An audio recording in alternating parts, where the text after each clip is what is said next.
Imagine North America in the mid-18th century. It's a vast, wild continent, a tapestry of dense forests and mighty rivers. But it's not empty.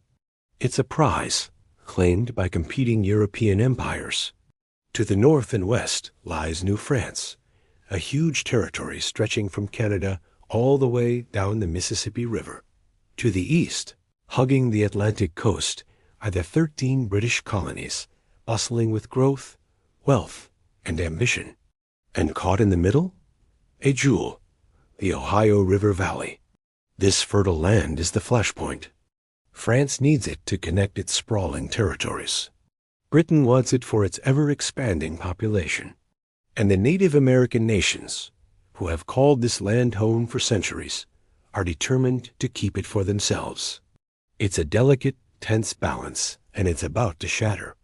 In 1754, a young, ambitious Virginian officer, just 22 years old, leads a small militia into this contested wilderness. His name is George Washington. His mission is to challenge the French, who are building a fort at a key river junction. Washington's men ambush a French patrol, firing the first shots of what will become a global war. The French, however, quickly strike back, surrounding Washington at a makeshift stockade called Fort Necessity and forcing his surrender. The incident, deep in the American backcountry, ignites a fire that spreads across the Atlantic. The local squabble over a patch of forest is now a full-blown war between Britain and France, a conflict that will be fought on 4 continents and 7 seas. In America, it would be remembered as the French and Indian War. The war in North America was a brutal, close-quarters affair. This wasn't just a conflict between European armies in bright uniforms. It was a war for survival, fought in the dense, unforgiving forests. The French, with far fewer settlers, relied on crucial alliances with native nations like the Huron and Algonquin. The British, in turn, allied with the powerful Iroquois Confederacy, though it was often an uneasy partnership. The frontier became a terrifying landscape of raids and skirmishes. Forts were torched, settlements were abandoned, and the wilderness itself became the battlefield. To secure their claim, the French built a chain of strategic forts: Niagara, Ticonderoga, Duquesne, a defensive wall blocking British expansion.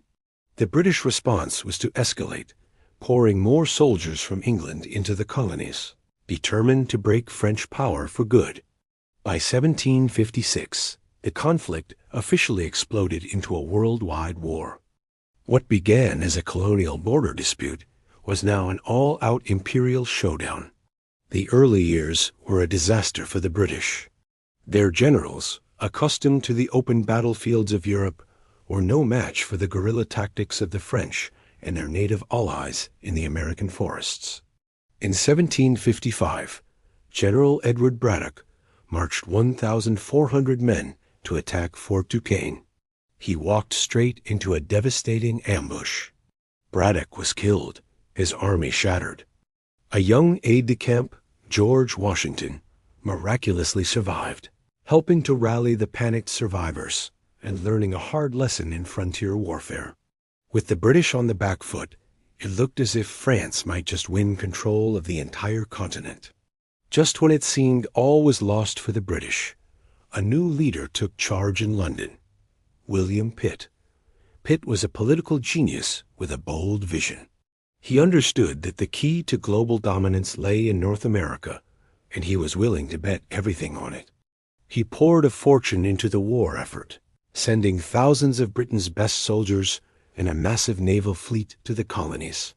He promoted talented young officers over stuffy aristocrats and promised to reimburse the colonies for raising their own militias. The strategy was simple but effective. Use the powerful Royal Navy to cut off French supplies and reinforcements, slowly strangling New France. Under Pitt's dynamic leadership, the tide of the war began to turn. The British offensive began to roll. In 1758, they captured the formidable French fortress of Louisbourg, the key to the St. Lawrence River and the gateway to Canada.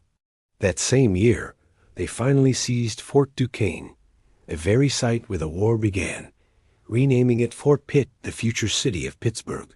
Then, in 1759, came the most decisive moment of the war. The brilliant British general James Wolfe led a daring amphibious assault on Quebec, the heavily fortified capital of New France. On a plateau outside the city walls, known as the Plains of Abraham, Wolfe's army met the French forces under the command of the Marquis de Montcalm. The battle was short, brutal, and utterly decisive. In a tragic twist of fate, both commanders, Wolfe and Montcalm, were mortally wounded. As Wolfe lay dying, he was told the French were in retreat. "Now God be praised," he whispered. "I will die in peace." With the fall of Quebec, the heart of New France was broken. The following year, Montreal surrendered without a fight. French power in North America had effectively collapsed. The war dragged on in other parts of the world, but the fate of the continent was sealed. In 1763, the Treaty of Paris officially ended the fighting. The terms were a stunning victory for Great Britain. France was forced to give up Canada and all its lands east of the Mississippi River. Spain, a late French ally, ceded Florida to the British. As compensation, France gave its vast Louisiana territory to Spain. In a single treaty, Britain had become the master of eastern North America, its empire stretching from the Atlantic to the Mississippi. It was an unparalleled triumph, but it came with a hidden and very heavy cost. Victory has its price. The war had nearly bankrupted Great Britain.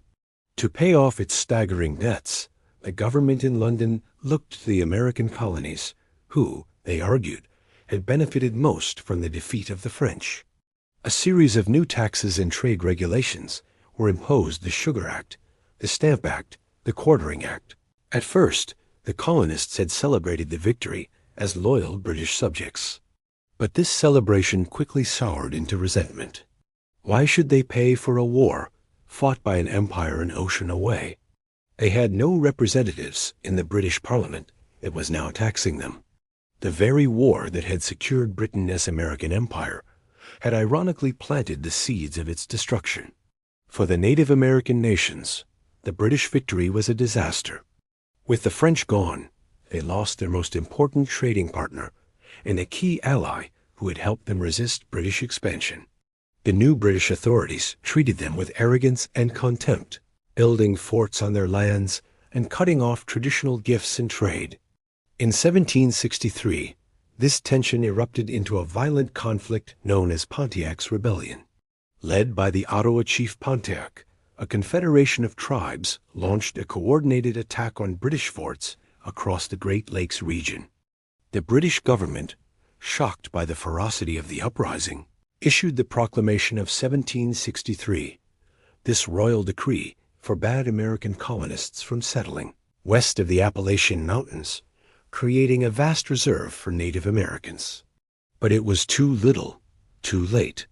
The proclamation enraged land-hungry settlers and speculators, who saw it as an unjust barrier to their freedom and prosperity. The French and Indian War, which ended in 1763, was not just an end, but a beginning. It was a crucible that forged a new sense of identity among the 13 colonies. They had fought alongside British regulars, gaining military experience and a newfound confidence in their own abilities. They had learned to cooperate with each other for a common cause. And they had seen that the mighty British Empire was not invincible.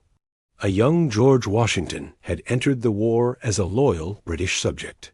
He emerged a seasoned veteran with a growing sense of an American destiny.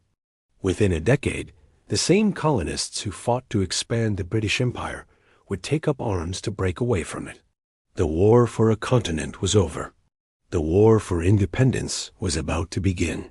Thanks for watching, and if you enjoyed this journey into the past, please hit that like button and subscribe for more stories that shaped our world.